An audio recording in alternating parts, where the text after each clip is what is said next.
You ask Tiger to solve. This deals with linear equations with one unknown. The final result is W equals 54. Let's solve it step by step.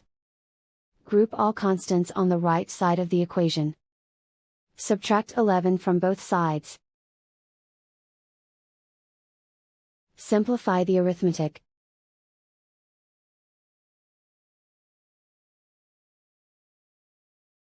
Isolate the W.